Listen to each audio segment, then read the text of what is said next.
भगवान शिव ने कैलाश क्यों छोड़ा और शमशान को क्यों बनाया अपना धाम। आइए सुनते हैं ये पूरी कहानी को। वो देवता जो सृष्टि के आरंभ से पूर्व भी थे और प्रलय के बाद भी रहेंगे, जिनकी आंखें बंद हो तो ध्यान और खुले हो तो तांडव, जो त्रिनेत्रधारी होकर भी भाव से भरे हुए हैं, जिनका वास कैलाश पर बताया जाता है, लेकिन जिन्हें प्रिय है शमशान।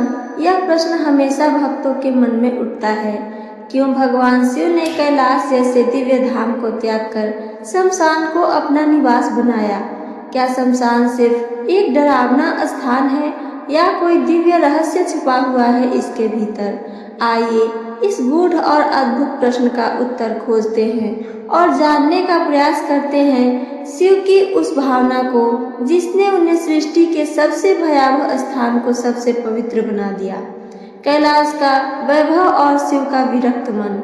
कैलाश पर्वत देवों की राजधानी, सिद्धों का स्वर्ग, ऋषियों का तीर्थ, पार्वती का मायका और शिव का निवास। ऐसा पवित्र स्थान जहाँ स्वयं समय भी ठहरता सा लगता है। हिम से आच्छादित पर्वत, मंदाकिनी की कलकल करती धाराएं और शाश्वत शांति। यहाँ शिव पार्वती का सुखद और प्रेममय जीवन चलता था। गणेश और कार्तिकेय भी थे और साथ ही अनेकों गण, यक्ष, किन्नर, देवगण और ऋषिगण दर्शन करने आते थे। लेकिन इन सबसे अलग शिव के मन में एक वैराग्य था। वे इस भौतिक वैभव में रम नहीं पाते थे।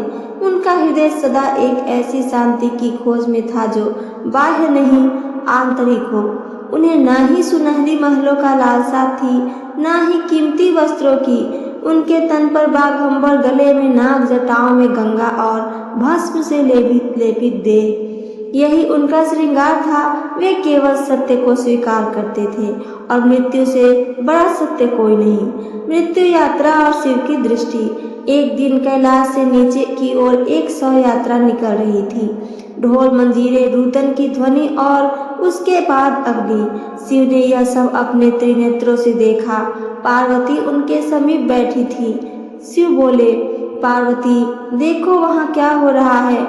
एक शरीर जो कभी चल फिर सकता था आज निर्जीव पड़ा है। लोग रो रहे हैं, विलाप कर रहे हैं, लेकिन अंततः उसे अग्नि को सौंप देंगे, बस राख शेष रह जाएगी। पार्वती ने आश्चर्य से पूछा, प्रभु मृत्यु तो दुखद है, इसमें आपको क्या आकर्षण दिख रहा है? शिव ने गहराई से उत्तर दिया, मृत्यु ही वह सत्य है जिसे कोई झुठला नहीं सकता। वहाँ कोई भेद नहीं रहता, न जाति, न पद, न धन। वहाँ केवल सत्य शेष रहता है और मैं उसी सत्य का संरक्षक हूँ। शमशान जहाँ शिव को अपना रूप दिखा, शिव के मन में विचार उत्पन्न हुआ, वहाँ जाना चाहिए जहाँ सत्य निर्वस्त्र खड़ा हो। उन्होंने अपने गणों से कहा, चलो उस शमशान में चलते हैं। वहाँ पहुँचते ही शिव ने एक अलग अनुभूति की। चारों ओर चिता की राख, जली हुई लकड़ियों की गंध, रोने की आवाजें और कुछ विचित्र प्राणी, भूत प्रेत पिशाच जो अन्यत्र कहीं भी स्वीकृत नहीं थे। वे सब शिव को देखकर भयभीत हो गए। बोले, प्रभु हम अपवित्र हैं, हमसे दूर रहिए, आप तो परम पावन हैं। शिव मुस्कुराए और बोले, तुम अपवित्र नहीं हो, क्योंकि तुमने सत्य को अपनाया है। जब संसार तुमसे डरता है, मैं तुम्हें गले लगाता हूँ, तुम मेरे हो। और फिर वही हुआ, शमशान शिव का धाम बन गया। भस्म और शिव का तिलक। शिव ने अग्नि से जली चिता की राख उठाई और अपने शरीर पर लिपटी भस्म को फिर से पोता। पार्वती ने देखा और पूछा, नाथ यह क्या? भस्म से श्रृंगार, ये तो मृत्यु का प्रतीक है। शिव बोले, यह मृत्यु का प्रतीक नहीं, यह जीवन का सच्चाई का प्रतीक है। यह मुझे याद दिलाता है कि सब कुछ नश्वर है। यह अहंकार को नष्ट करता है, यह शरीर की माया को मिटाता है। भस्म लगाना मेरा तप है, मेरी साधना है। योगी शिव और शमशान की साधना। शमशान में ही शिव ध्यान लगाते हैं। वहाँ ना कोई व्यवधान है, ना कोई मोह, वहाँ पूर्ण विरक्ति है, जिससे शिव का स्वरूप और भी प्रभावी हो जाता है। वहीं से शिव कामदेव को भस्म करते हैं, वहीं नटराज बनकर तांडव करते हैं। वहीं बैठकर वे भूतनाथ, अघोर, अद्वैत, महाकाल सब रूपों में प्रकट होते हैं। शमशान की साधना कठिन होती है, पर शिव को वही प्रिय है, क्योंकि वहाँ सिर्फ मैं और तू का भेद नहीं होता, केवल तत्व रहता है। देवताओं की जिज्ञासा और शिव का उत्तर। देवताओं को यह बात खटकने लगी। इंद्र, ब्रह्मा, विष्णु सब कैलाश पर आए और पार्वती से बोले, माँ, शिव तो कैलाश के स्वामी हैं, ये तो दिव्य धाम है, फिर वे शमशान में क्यों रहते हैं? पार्वती ने मुस्कुराकर उत्तर दिया, जिन्हें संसार को भोगना है वे कैलाश में रहें, जिन्हें सत्य जानना है वे शमशान में जाते हैं। शिव उस सत्य के मार्ग के प्रतिनिधि हैं। शिव ने आकर कहा, मुझे वह स्थान प्रिय है जहाँ माया नहीं, केवल वास्तविकता हो। शमशान वह स्थान है जहाँ ना कोई जन्म है, ना मृत्यु का भय, केवल शांति और केवल मुक्ति। शमशान वैराग्य और मुक्ति का केंद्र। भारतीय संस्कृति में शमशान को भले ही भय का प्रतीक माना जाता हो, लेकिन असल में यह वैराग्य का प्रतीक है। भगवान शिव ने यह स्थान इसलिए चुना क्योंकि यहाँ कोई दिखावा नहीं होता, यहाँ केवल सच्चाई का वास होता है। यहाँ शरीर की नश्वरता स्पष्ट होती है, यहाँ आत्मा के शाश्वत स्वरूप का बोध होता है। शमशान में साधना कठिन होती है, लेकिन अगर कोई वहाँ तप करे तो वह शीघ्र ही आत्मा को परमात्मा से जोड़ सकता है। अघोरी साधना और शिव की दीक्षा। वहीं से अघोरी साधना की शुरुआत हुई। शिव ने कुछ राक्षसों, भूतों, प्रेतों और साधकों को अघोर विद्या दी।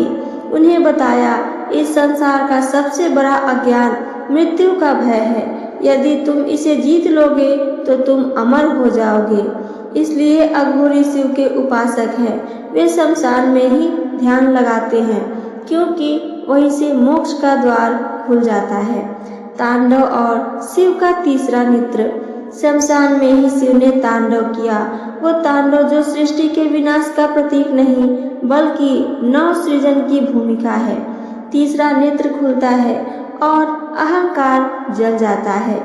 वहीं से नया प्रारंभ होता है। शमशान नाश नहीं, पुनर्जन्म की भूमि है। पार्वती का पुनर्प्रश्न और अंतिम उत्तर। पार्वती ने एक दिन फिर पूछा, प्रभु, अगर आप भूतों के, मृत्यु के, शमशान के देवता हैं, तो लोग आपसे डरते क्यों हैं? शिव मुस्कुराए, लोग सत्य से डरते हैं पार्वती, क्योंकि सत्य असहज होता है। जो झूठ में जीते हैं उनके लिए सत्य एक शूल है, लेकिन जो आत्मज्ञान के मार्ग पर हैं उनके लिए मैं कल्याणकारी हूँ। इसलिए मुझे शंकर कहते हैं। इन सब का उपसंहार क्या है, आइए आगे ये भी सुने। शिव का शमशान प्रेम एक आध्यात्मिक क्रांति। भगवान शिव का शमशान प्रेम कोई विकृति नहीं, बल्कि एक आध्यात्मिक क्रांति है। जब संसार वैभव, मोह, पद और लोभ में डूबा है, तब शिव उस सत्य की ओर संकेत करते हैं जिसे सब जानकर भी नकारते हैं, मृत्यु और मुक्ति। शमशान उनका धाम नहीं, बल्कि उनकी पाठशाला है, जहाँ से आत्मा को उसका वास्तविक स्वरूप याद आता है। इन सब का निष्कर्ष क्या है, आइए आगे सुने। भगवान शिव ने कैलाश क्यों छोड़ा और शमशान को क्यों बनाया अपना धाम? क्योंकि कैलाश माया में लिपटा दिव्य धाम था, पर शमशान सत्य की भूमि थी। वहाँ कोई छल नहीं, कोई अभिमान नहीं, केवल आत्मा, शून्यता और शिव का साक्षात्कार। वहीं से शिव बनते हैं। हर हर महादेव। तो ये थी मेरी आज की कथा और इससे जुड़ी जानकारी। मेरी कथा आप सबको पसंद आई हो तो चैनल को सब्सक्राइब करके वीडियो को लाइक करना ना भूलें। साथ साथ अपना एक प्यारा सा कमेंट करके हमें ज़रूर बताइए। सुनने के लिए धन्यवाद।